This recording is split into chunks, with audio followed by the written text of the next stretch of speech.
Welcome to Om Times TV, a division of Om Times Media and Broadcasting. Everything I can do not to slap someone. I know, and I'm like, it's pretty easy. It's 100%. And they're like, I'm like, it's 100%. I'm either 100% alive or 100% dead. I'm not, there's no odds, right? So if it's 1 in a million of survival and I'm the one, then I'm still 100% alive. So you got to be kidding me. But the fear thing for me was so real and still is. Cue music. Places, everybody, places. We're starting in 3, 2. Welcome to the Autoimmune Hour, where we look at the rise of autoimmune disorders. I've brought together top experts that range from doctors, specialists, nutritionists, researchers, and even those recovering from autoimmune to bring you the latest, most up-to-date information about autoimmunity and how to live your life uninterrupted. Thank you for joining us here on the Autoimmune Hour with Sharon Sayler. Always seek sound legal, medical, and or professional advice regarding any problems, conditions, and any of the recommendations you see, hear, or read here on the Autoimmune Hour, Understanding Autoimmune, and Life Interrupted Radio. Join the Autoimmune Hour's Courage Club. Sign up now at understandingautoimmune.com. Now, back to your host, Sharon Sayler. Welcome back, everyone, to the Autoimmune Hour for another brand new episode. And I'm really excited about this one. You guys have probably been on pins and needles, too. And I just wanted to say I'm Sharon Sayler from SharonSayler.com. So excited I forgot to introduce myself. And you can find all of 470 plus episodes over at understandingautoimmune.com as well. And tonight we have Bill C. Potts back. Yes, we had him on at the beginning of the year, and he was just headed into surgery.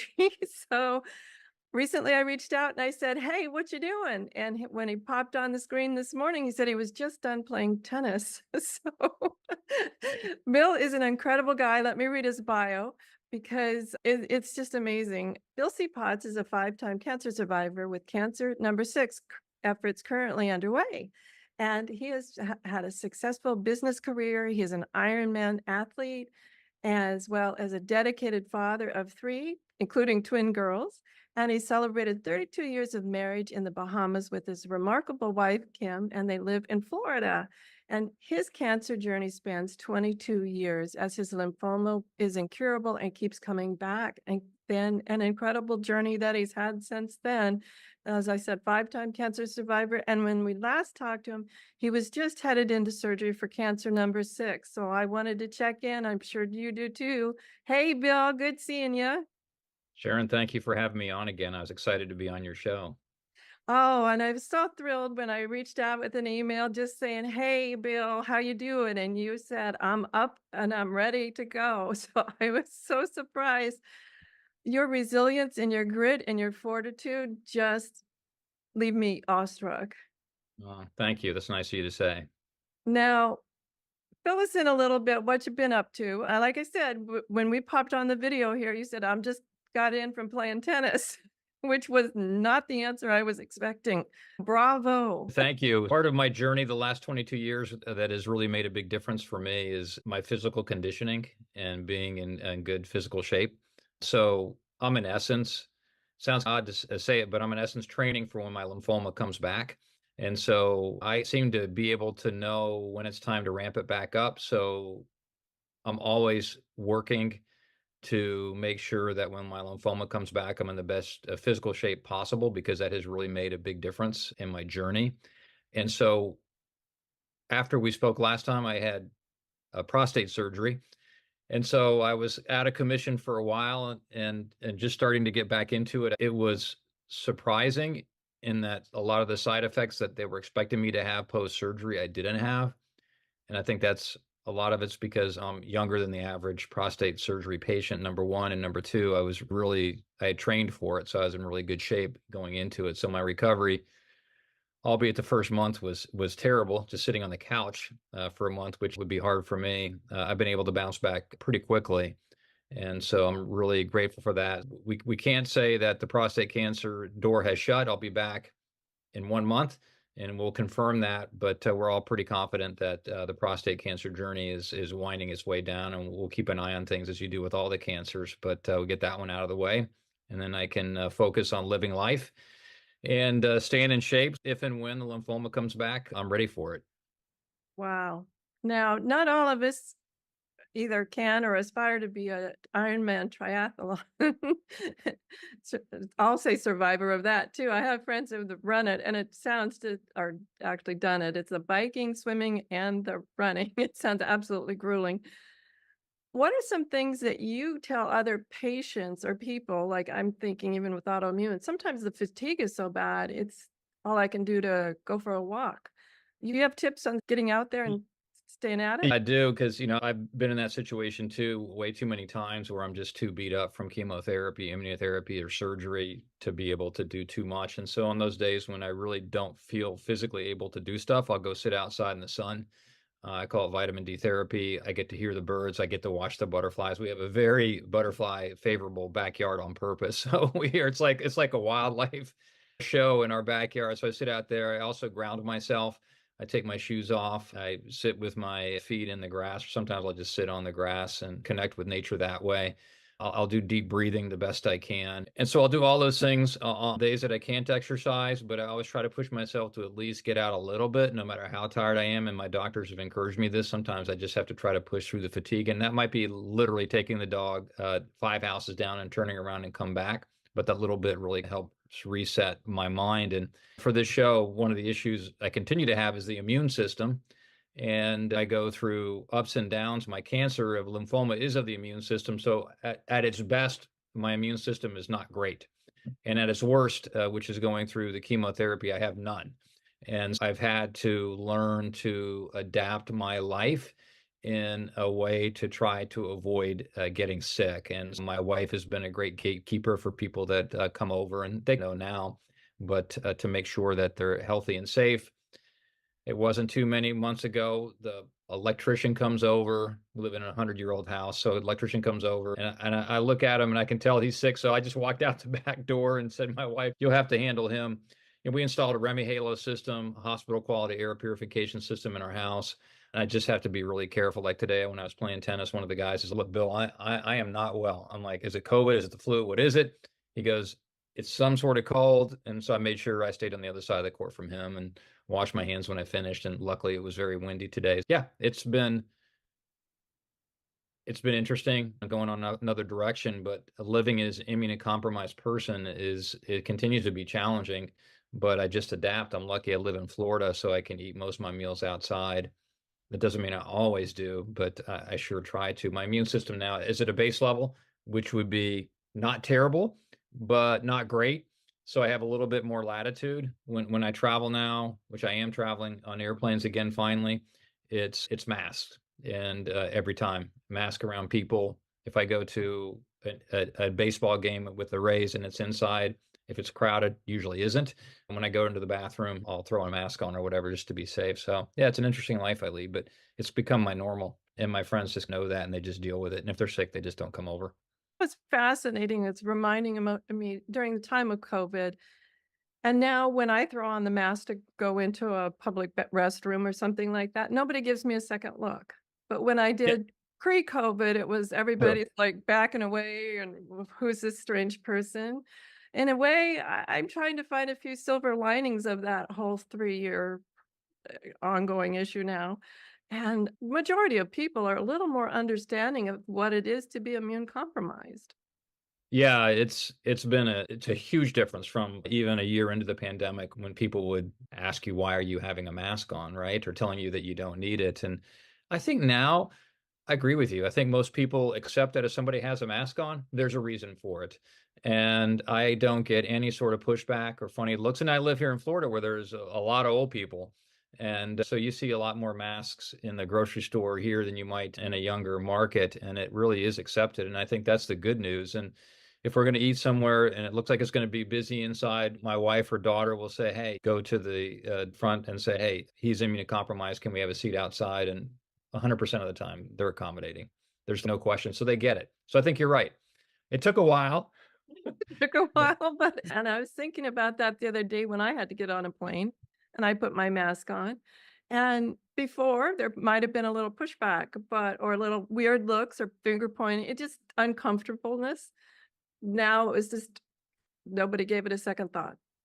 Yeah, and I'm getting better at the types of mask. It took me the whole pandemic to figure this out, but from other cancer patients that I talk to, because I talk to them often because of my book, is I've got two different levels of mask. I've got, okay, this is going on an airplane at 3M 1870 plus mask is going to basically give me almost complete protection if I keep it on. And then I've got other levels of mask that I use depending on the risks that are more comfortable. But the 1870 plus, interestingly, which again I learned from a cancer patient, you can wear it for 6 to 8 hours and you can breathe fine. It doesn't restrict your breathing, but it gives you great protection. So you still get those dents on your face. It's the same ones they use in the ICU of COVID patients. And so now those are accessible on Amazon. They're not even expensive. So yeah, I always have masks with me. I got them in all the cars because you never know when you're gonna have to go in somewhere that makes you uncomfortable. And now I get, even with my family, they're like, are you sure? Yes or no? Now they know my radar is really good. And so far, I've been pretty fortunate in my decisions. It only takes one mistake, but so far, so good. So far, so good. Now, you mentioned in passing your book. We talked about that last time we chatted. I love the book. Share the title and everything. Let's just do some shameless review. Yeah, Up for the Fight, How to Advocate for Yourself as You Battle Cancer, from a 5-time survivor. And the name Up for the Fight, it came up. I told this a little bit on my last podcast, but when I woke up on September 17th, 2020, from surgery to remove a cancerous tumor below my right hip, which was my 4th time with lymphoma, and it was pretty painful. And so when I got that out, I woke up, I had an emotional breakdown in the recovery room, which was happening during the pandemic. So I was by myself with Jen, the recovery room nurse, and long story short, it is a long story, but I told her that I wasn't up for the fight. And this was a full-fledged breakdown, full-fledged. And so she called the pastor in, and we reconnected with all the reasons why I should fight and that I shouldn't give up. It was quite the hour. And so I did. I reconnected with the reasons why I should fight and not give up, which was to fight for my family, to fight for my friends, to fight for my work, which was meaningful, and then to fight to make God proud, which was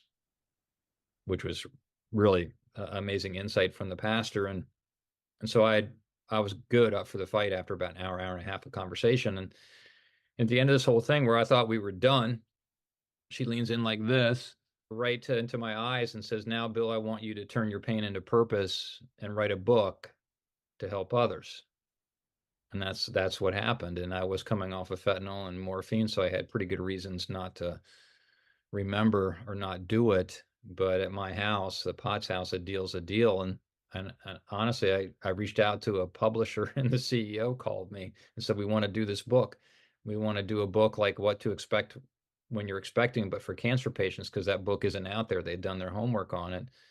And the impact of that book on my life has been amazing, because it gave me purpose while I was going through it. I wrote the book while I was going through chemotherapy, and I wrote it quickly because I wasn't sure I was going to survive, and I wanted to make sure I upheld my commitment to the pastor and to the publisher to get it done. So got it done 7 months before it even got published. But the impact that surprised me, Sharon, we talked a little bit about it last time, but it gives people hope. Mhm. I did not see that coming. If I can beat it 5 times, if they're going through it for the first or second time, that gives them hope. And then also, it's the feedback I'm getting directly from patients that read it, and I do talk with them all the time, is that it's giving them advice that will either change their journey, change their life, and in some cases save their life.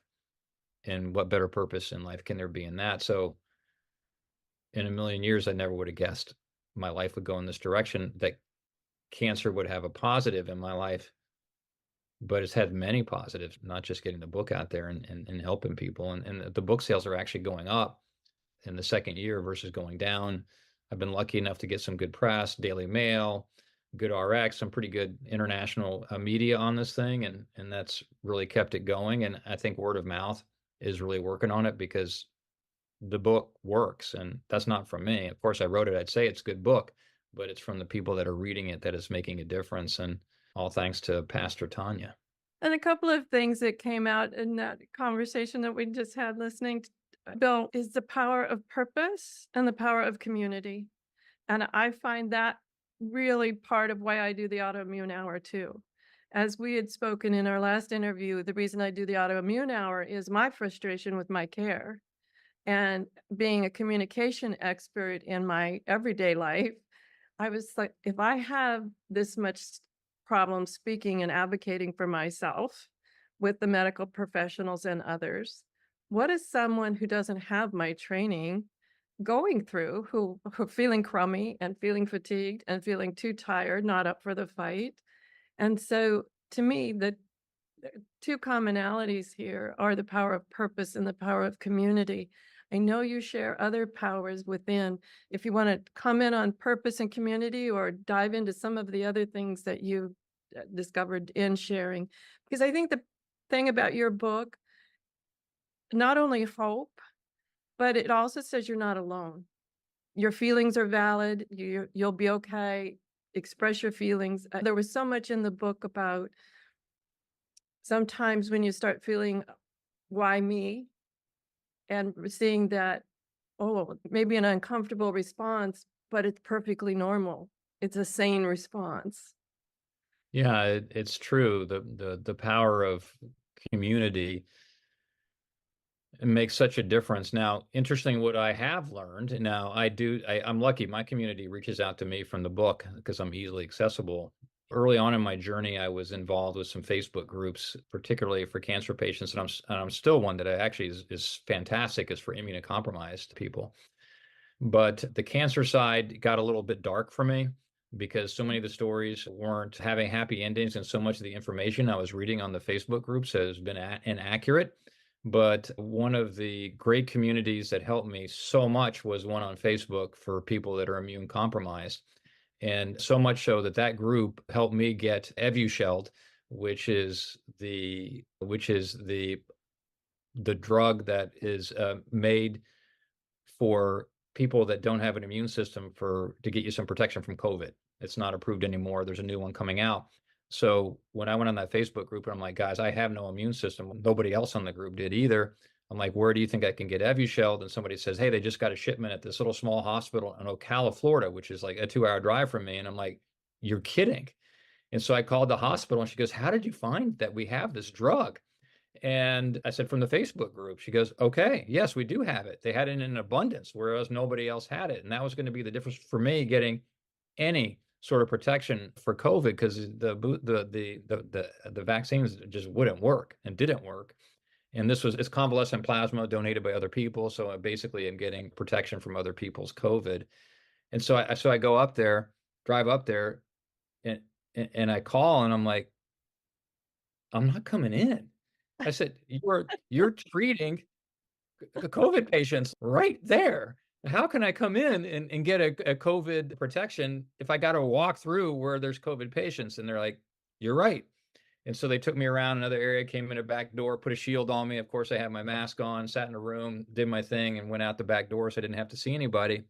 But that group, that community was so helpful for me. And a lot of people in that group, their purpose then became helping people like me find this drug. And then that became my purpose. So I did a couple things. Number one, I'm on the horn with all these cancer patients that I'm dealing with saying, are they testing your lymphocytes? Are they testing your immune system, particularly the lymphocytes because of the COVID stuff, and to be in the T cells? Are they testing that? And if your levels are low, be careful. I had a friend die that was going through leukemia, and he passed away from COVID. He just didn't understand how beat up his immune system was, and the cancer didn't kill him, it was the COVID. And I'm like, oh, that should be preventable. So I'm calling everybody saying, mask up, be careful, get Evusheld if you can. So that community helped give me some purpose as well, and found it to be super helpful. And now my purpose, which has good sides and bad sides, because of the book, is the number of cancer patients that I'm talking to, and it can be a little draining. I had a call yesterday, a long call with somebody, and I came downstairs. My wife's like, how are you doing? I'm like, let's just not talk about it. Let me process it. So it's a dual-edged sword. But then back to some of the good things that have happened for me, being immunocompromised, being incurable cancer, is that it's changed my perspective on how to live. And it's like having to face the potential for dying. And I've been close a couple of times, has really opened my eyes on how to live. And we didn't talk about that too much last time, but it's I see it's like the colorblind person that puts on Okay. those glasses for the first time. I've seen And those all videos where they're, yes, yeah. that's how I see. It's like I put those on and I see everything is in bright, vibrant colors, and I literally can hear the joy of kids playing down the street. I hear the birds, I see the butterflies, I feel the wind in my face.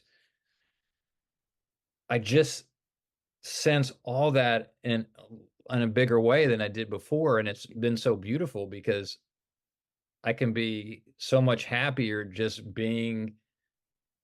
living in the moment versus worrying about the future. Like for me, why worry about it, right? I just need to enjoy each day and live in the present and live in the moment, and it's been remarkable. I also don't stress the small stuff so much like I used to. I'm like, people are like, I was some things will happen to me and they're like, aren't you mad? And I'm like, no, that's a small thing. So there's been some real benefits to having cancer. Might as well look on the bright side, but it really has changed how I live dramatically. My diet finally took me getting cancer 5 times and I fixed it. My exercise routine, these are all things that probably wouldn't be like they are if I wasn't dealing with what I'm dealing with on the cancer side. That's amazing. Wow. Now, as you're talking to some of these people who are connecting with you through the book and what they've learned about being resilient, and I call it this real deep grit type of attitude and outlook, and yet with this really vulnerable side, it seems like to me, oftentimes trying to explain that to people, how resilience and grit and vulnerability actually are compatible. When people go, oh, you're either one or the other. Yet, Bill, you seem to effortlessly embody all three of them. That's nice of you to say. I've got a lot of practice, that's for sure. And yeah, I'm just grateful. And part of what talking to these other cancer patients does is make me really, really grateful. And to a point that you made earlier, it's really not a fair playing field for the cancer patients. If you look at income levels, if you look at race, you look at some of these things, there's some distinct disadvantages for some people and advantages for others. I happen to be educated and have good insurance. I get it through the Affordable Care Act, like a lot of people, but it's good. And I match that to Mayo to make sure that I can get coverage there. But it's not cheap. And I feel bad for those people that A, don't know how to advocate for themselves, or B, don't have the financial resources to be able to manage the journey like I am. And it's kind of heart-wrenching to talk to some of these patients that don't advocate for themselves until maybe it's too late, or don't get a second opinion until the ship has sailed. And I also deal with a lot of patients that I just give them kudos for how they own their journey. But generally, those are type A people that, you know, that have been doing that in other areas of their life anyway.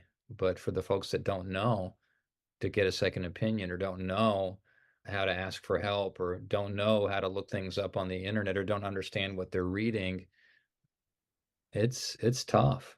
And when cancer rates are going up, and it's getting younger and younger and younger, and it's a big concern. And we spend so much time talking about the drugs and the treatments and so little time talking about prevention, that it really, honestly, it bothers me so much. If you just took exercise, weight, diet, smoking, and fix those 4 things, cancer would go down dramatically, and we're not doing it. I think the thing is twofold. First, I want to say, I think you think it's never going to happen to you. I can internalize all of the different things until someone gave me an autoimmune diagnosis. I never really paid that much attention to it. Oh, yeah, I know what that is, but there's always a big but there. But it's not going to happen to me. But I thought I was eating healthy. No, I wasn't. I thought I was exercising. Yeah, sort of. It wasn't really with that commitment level that we need to really be intentional about our life. And I think living in the moment, as you said, is about an intentionality to our life instead of I'll get to it tomorrow type of thing. I noticed a lot of people always say yes, and they might cognitively understand, but there's just too many other things that they prioritize instead. Since your health is always with you when you're young, especially, I never paid that much attention to what it was to be like without health. Yeah, yeah, same. The maturing process for all of us as we go through it. It's interesting because I get frustrated when I see somebody smoking because I'm like, I've dealt with a lot of lung cancer patients in my journey, and I'm like, you do not want to go through what they're going through. And thankfully, smoking rates are coming down. But then you look at the vaping issues with the teenagers, and I'm like, just want to shake them and say, do you know what you're doing to your lungs? You might not know, but trust me, you don't want to wind up at MD Anderson or Mayo or any of the cancer centers because it isn't fun. I think the big thing when I talk to people about autoimmune, and I would extrapolate out to cancer, is when, especially during the first period of time, you're in shock, and then fear takes over. It's almost a fear to move forward, a fear to try something different. It's interesting that it becomes a freeze. Okay, I'm here and I'm still breathing. Yet there's a fear of, okay, I'm going to explore the different options. I'm going to talk to different people. I'm going to reach out. What if someone thinks I'm weak? Or I know that oftentimes I get calls from people who are worried they're going to lose their job because of their diagnosis. And so there's all these things about fear that keep us stuck from really seeking out a lot of help from, as we said, community and other common things. Even just reading a book sometimes, not your book's very uplifting, but a lot of things I was exposed to at the beginning were like, oh my gosh, they're just reinforcing all those scary statistics the doctors told me. I want to be on the high end of the winner side of the statistics, not all of the other, and realizing that you're not your statistics. The numbers don't count. And I've been asked this question, and it's unbelievable, but I'm sure you've heard the question and been asked, which is, what are your odds? Oh, And I'm like, everything I did do not to slap someone. I know. And I'm like, it's pretty easy. It's 100%. And they're like, I'm like, it's 100%. I'm either 100% alive or 100% dead. I'm not, there's no odds, right? So if it's 1 in a million of survival and I'm the one, then I'm still 100% alive. So you got to be kidding me. But the fear thing for me was so real and still is Oh, yeah, mine's still real too. Yeah. I mean, on getting sick, because a lot of your listeners, they'll relate, but people don't understand or they don't appreciate. I was going to a family reunion and I'm like, guys, you don't understand. I'm going to drive there, but I have got to be protected. And if you guys aren't feeling well or whatever, I need to know it and you need to not come. And the rule was broken and we had to leave. And I'm like, you're just not, and my wife said, don't be mad. They're not understanding that if you get COVID, your chance of living is literally 45%. So they're just not getting it. And I know it's still frustrating that people don't always get it, that don't respect the immunocompromised life that we have to live. And it's better because of the COVID awareness, but it's not where we need it to be. No, it isn't. And although I want to flip side that a little bit, because I learned something the other day. Do you know how in life mentors drop little nuggets and all of a sudden someone else will drop a nugget and it all clicks and it all comes together? Yeah. Okay, this happened to me the other day. I was reading a post from a friend and they were saying that if you're frustrated, it's usually an unmet expectation. And I'm like, oh, that's wow. And then it took me back, 20 years when a mentor of mine said that anger is a secondary emotion. You have to be hurt, frightened, or frustrated to get angry. And I'm like, okay, so what if I'm hurt, frightened, or frustrated, and if an unmet expectation is frustration, it would also be hurt or frightened, right? Yeah, okay. So now I'm thinking of another mentor who told me, I love this. I'm just all these pieces come together. And this is over a period of years. Another mentor years ago told me about expectations. Learn to make your expectations preferences. It may not help the situation, but you'll feel more calm. It's great And insight. that's what I love about power of community and like our friendship. We just met in January and I feel like we're close friends now. And this type of thing where you learn these little nuggets from everybody. And as Mhm. you put them together, you're able to build, stronger support for your entire community. And that's what I love about our chats and everything. So where I'm going with this was in those moments where I'm upset, mine usually happens around holidays and usually around food because I do have food allergies. And this one always gets me. A little gluten won't hurt. Mm. Just like, what? If someone who is allergic to bees, oh, a tiny bee sting won't hurt. It's really seriously? Have you thought what you're saying? It's always this balance between, for me, trying to give myself grace and space, and then on the other side, trying to give them grace and space just for their ignorance about and their luck that they've never had to experience what somebody like you and I have to go through every day. Yeah. Decisions we Yeah. make every day, they don't even think are decisions. Yeah. I'm getting there. It's work in progress. It's always a work. Maybe sound like I'm preaching here. I'm not, guys. Oh, It's yeah. totally a work in progress. But, There are but times when my family will nudge me with an elbow if they see the frustration growing. and by the way, back onto food, like buffets, I just won't do it. Yeah. I'm like, I'm not doing a buffet. I don't care where we are and how hungry I am, and because I'm not afraid of the food, but I don't want other people breathing on my food. What's funny about that too is how uncomfortable everybody else is. I am fine going out with friends and having a cup of tea and enjoying the community, the conversation, and the time. And yet, I don't know how certain restaurants are going to prepare my meal, and many of Yeah, them don't even know what certain of my yeah, allergies are sure. and don't really care or take it seriously. So I'm fine. I'll just have a cup of tea.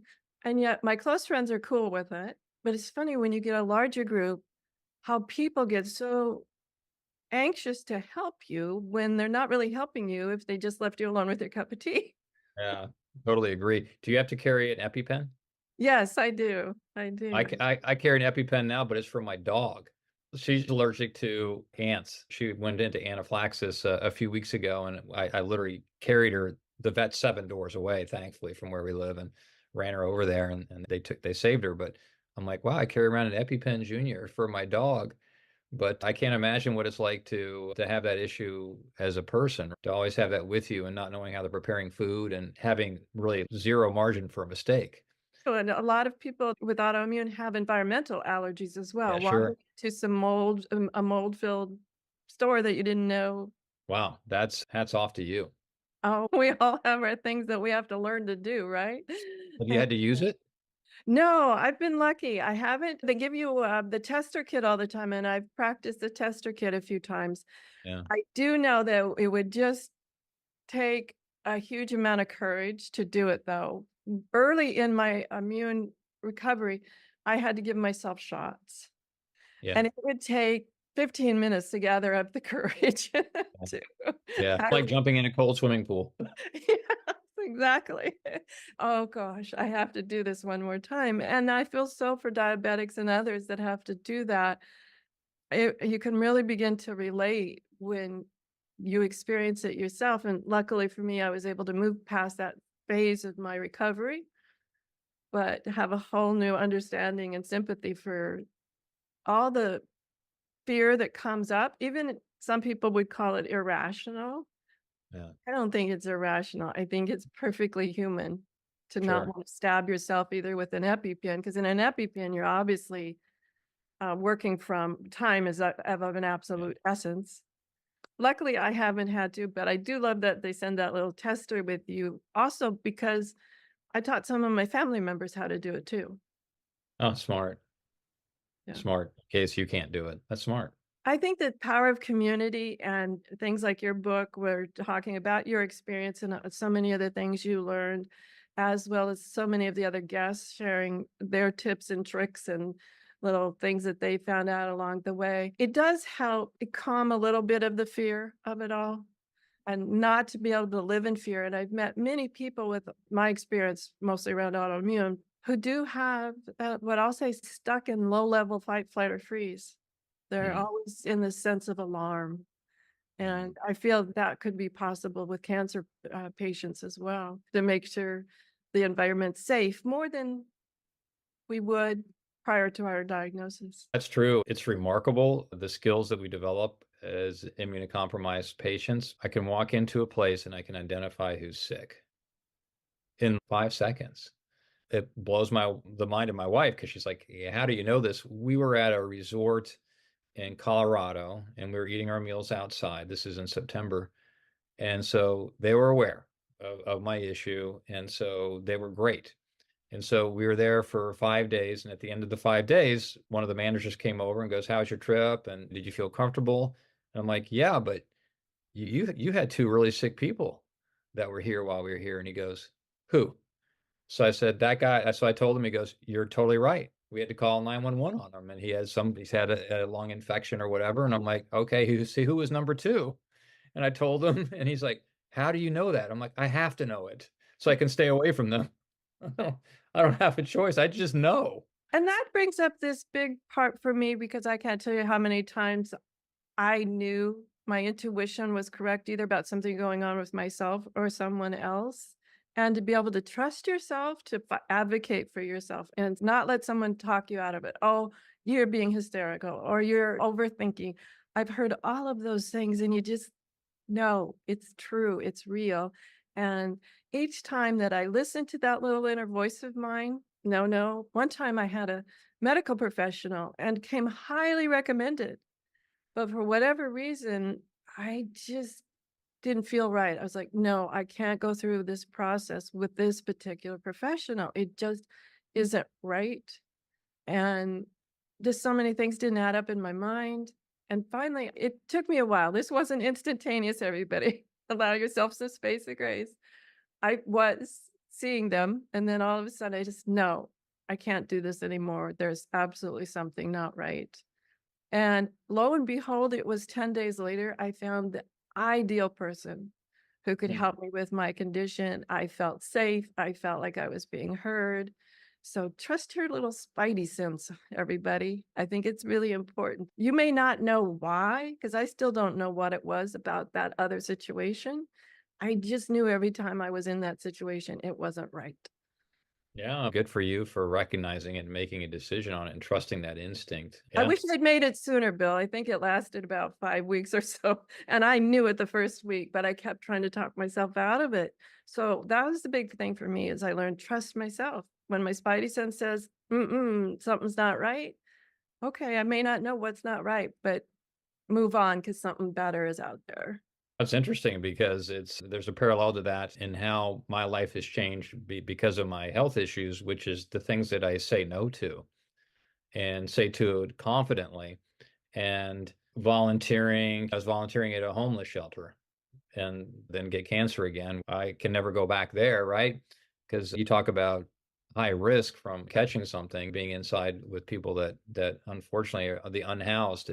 It's unfortunate that I can't do it, but the making decision to say no to that, but saying yes to helping other cancer patients and saying no to the committee where I don't have a real interest that I might have said yes before, but focusing my time on things that have a purpose or meaning to me. It's the same on a giving strategy, right? If you're going to give money away, where do you want to give it? And we have a plan on how we want to spend our time, like we have a plan for how we want to donate money to causes. I think I've learned how to say no a lot better. Yes, and I want to encourage everybody. No is not a dirty word. And if someone else is not okay with your no, that's not your problem. That's their problem. I also don't feel like I owe an explanation. No, just no. Exactly. I don't need to tell you why I know. Just no. It's been great because it's freed up time from things I wasn't really happy to do. And then you can spend time on stuff that has meaning. Yeah, I agree with you. The power to say no is the one that I had to learn, but it's made a big difference. Yes. And I like yours, that where no is a complete sentence. Too Yeah, often no. we'll rationalize, or we'll maybe even make something up. I'm sorry, my schedule doesn't allow it, which just prolongs it, because the next time they ask you, you have to say no again. Oh yeah, I got invited to a birthday party next week, and it's going to be some costume party in some ballroom or whatever. And I just said, no, I can't make it. Let's leave it at that. Yeah, and I felt good about it because I don't need to give everybody an explanation for why I do or don't do things. I think that's true for all of life. I want to point out that that's not just in our current situations of life. Wherever you are in life, you don't need to make rationalizations or excuses for the Yeah, way fair point. yeah. The Autoimmune Hour will return after these messages from our sponsors. It's great sponsors like these that keep this show coming to you every week. Be sure and stop by understandingautoimmune.com to learn more. Om Times TV. Imagine becoming a super influencer. Reinvent yourself, invest in your brand, and then manifest your success with a robust spheric approach. Om Times Media and Broadcasting offers a unique and multifaceted way to become the spiritual and conscious influencer you deserve to be by putting your message across our powerful platform with its proven record of integrity and excellence. Through our produced shows, Om Times offers the opportunity to become a social media TV personality, a radio show host, an Om Times magazine columnist, and a syndicated podcaster, all in one shot. By live streaming your show on Om Times TV and broadcasting it across the extensive Om Times radio and TV networks, you become more than a host. You become an ambassador and a force for positive change. Om Times. Open yourself to the possibilities. If I could be you, and you could be me for just 1 hour. If we could find a way to get inside each other's minds. Walk a mile in my shoes. Walk a mile in my shoes. Well, before you abuse, criticize, and accuse, walk a mile in my shoes. I want to make sure that we have time. Just anything that you would like to share that we haven't shared. And what are your aspirations? Are you writing another book? That's a great question because I for sure have the content from it. And so the content for another book is really coming from all these other cancer patients because I'm learning as I go, right? I'm learning from them as they're learning from me, and it's been remarkable. But probably not. And so the reason no, first of all, it is a tremendous amount of work, and I think the current book is good enough that and sales are going up that there's no need to update it at this point. So maybe in the future, yes. But this is hard stuff to write about and talk about. And so I'm trying to each time I think I'm done with having doing a podcast like this or doing public speaking about my journey or writing an article about it or doing a blog about it, every time I say no, I'm done because it's hard to talk about. And I don't want to be known as, quote, the cancer guy. I want to be known for other things too. I'll hear from a patient or I'll do a podcast like this, hear from you. And I'm like, okay, I should continue to be doing this. So I think I'm going to hold the line and continue to do what I'm doing and promote the book and deal with cancer patients. I'm doing some consulting work in the healthcare space, in particular for cancer patients. So I want to try to lean into that. I think I'm trying to find kind of my next big purpose, and it's probably going to be healthcare related or cancer related, but it hasn't showed itself yet. But usually that's about the time something shows up. I'm not wired to play tennis all the time and work out all the time and that be fulfilling. That's just a part of my life. I really want to have a life that is living with purpose. And so the book is allowing me to do that. And my work is allowing me to do that. We'll see where it goes. So I don't know. If anybody has any ideas, reach out to me, bill@billcpots.com. But it's clear that to me, it's not about stuff. It's not about money. The secret sauce for me for happiness is helping others. And so how I do that, I don't know. I was talking to a big nonprofit that I was going to do some work with, and the onboarding was so bad, even though this is a big, well-known organization, that I called them. I'm like, this isn't going to work. I can't work at this badness level. It's going to bring me down, not bring me up. So finding those things to do, I don't know, Sharon. I'm open to ideas. Maybe this is one reason for the podcast. Somebody will suggest something. What's that? Absolutely. Because some of the things that came to my mind when I asked about the second book and you said, maybe not. I'll tell you, every time I write a book, I close it, and then within a short period of time, oh, I wish I added that to the book, or I wish I added that to the book. So I love that you're keeping the option as an option. You Yeah, know, because you never know when Pastor Tanya will call me and say, now you got to do another book. And so I guess I'd have to do it. I'm going to go through. I got my cancer will come back, and this drives my wife crazy because she goes, "Why don't you say if it's going to come back?" I'm like, "That's not how this one works, but we can feel good about it and say that, but it will." And I think once I get through number 7 or 8 or 9, there'll probably be another book in there. And though there should be, because it'll be a whole new set of learning. And by the way, things are advancing pretty well in the cancer care world.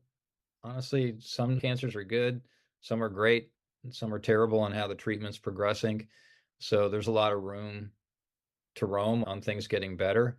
I still think we really haven't hit the wheelhouse of how to deal with it. And the idea of getting chemotherapy just seems so old school. My chance of surviving each chemotherapy I went to was, by chance of dying during each chemotherapy, was 3%. That was from the data.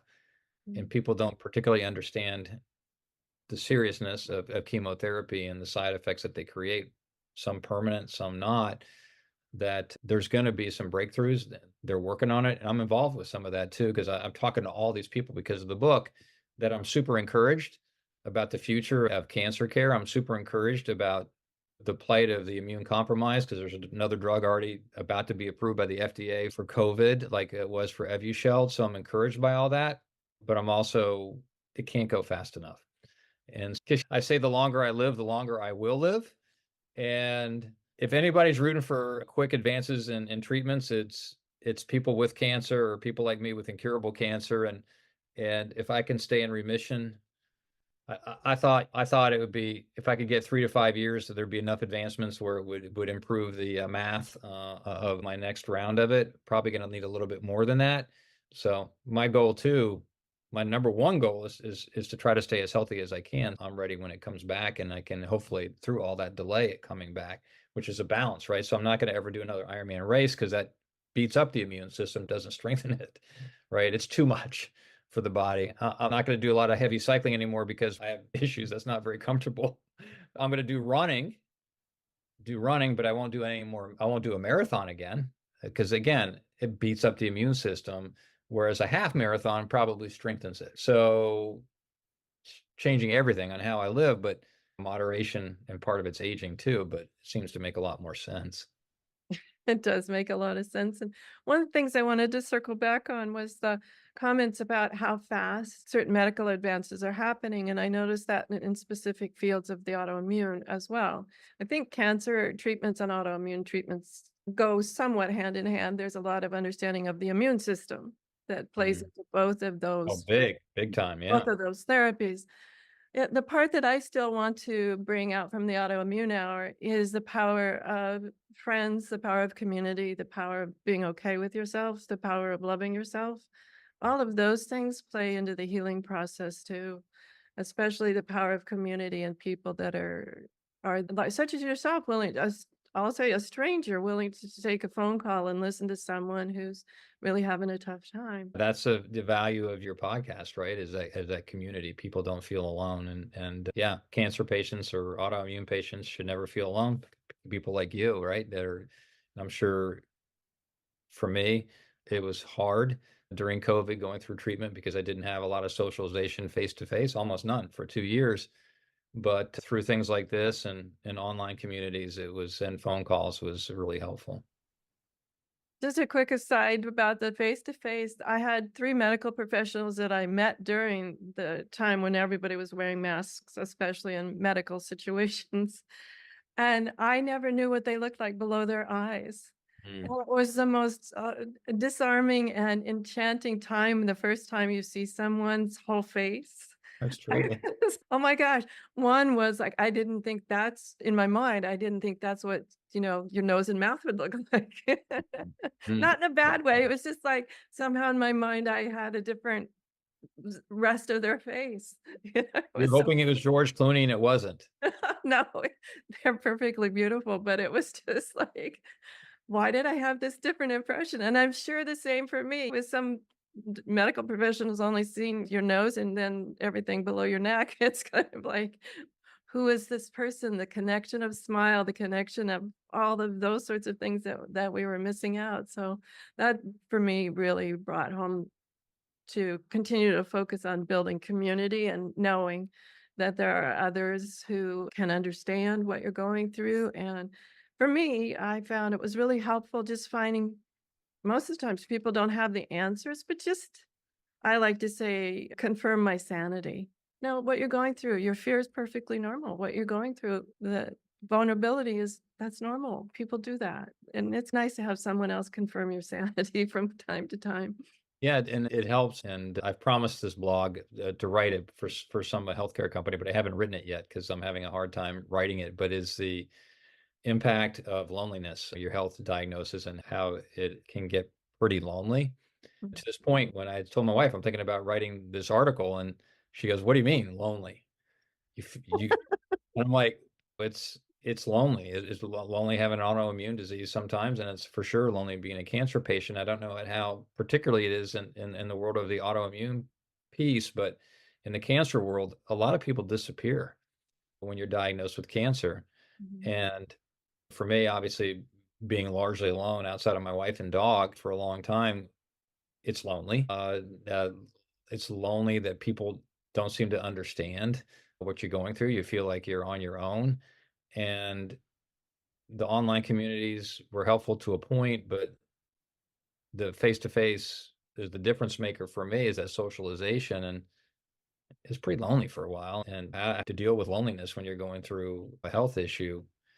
I don't know the answer, which is probably right. I haven't written that blog yet. A couple of things came to mind, Bill. What I found fascinating was even within your family, you can feel lonely because Sure. maybe they're trying to cheer you up, or who knows, but they're just unmet expectations, regrets, all sorts of things can come up. Some fears from the other parties. Oh, I'm afraid I went out shopping today. Maybe I shouldn't be close to you for the next 24 hours or whatever it is. It can be an incredibly lonely and vulnerable time. If they haven't walked in your shoes, it's really fascinating to me that people don't understand the amount of how lonely it can feel when they don't understand why you can't have that cupcake.